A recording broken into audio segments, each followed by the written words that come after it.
Masih dari Kabupaten Oku, pemirsa, untuk memaksimalkan bangunan gedung atau fasilitas, pihak sekolah diingatkan harus aktif.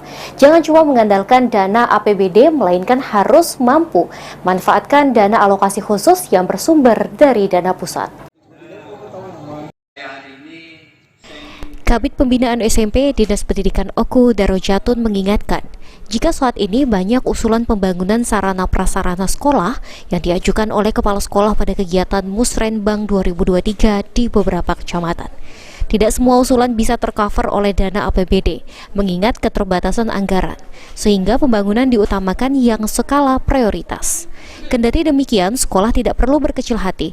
Meski tak tercover di APBD Oku, rehab dan pembangunan gedung sekolah juga bisa diusulkan melalui dana alokasi khusus yang bersumber dari dana pusat. Namun pihak sekolah perlu peran aktif pihak, karena untuk mendapatkan kucuran dana harus diusulkan oleh sekolah melalui dapodik masing-masing. Tujuannya agar pusat mengetahui apa saja yang menjadi kendala dan kekurangan di setiap sekolah yang ada di Oku ini. Ada sekarang ini bahwasanya kebanyakan dari kita, operator-operator yang ada di sekolah, itu tidak mengupdate dan tidak melaporkan bahwasanya seperti tingkat kerusakan tersebut. Tingkat kerusakan tersebut apabila sudah rusak parah, laporkan rusak parah. Jangan lagi disampaikan bahwasanya itu masih bisa untuk dipakai atau digunakan. Kalau kita dari Dinas Pendidikan selalu terbuka untuk operator sekolah datang ke Dinas Pendidikan.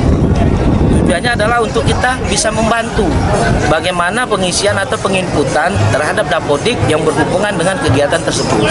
Kalau 2022 kemarin kurang lebih ada sekitar 15 miliar dana DAK yang diterima dari Kementerian Pendidikan ke Dinas Pendidikan Kabupaten Oku.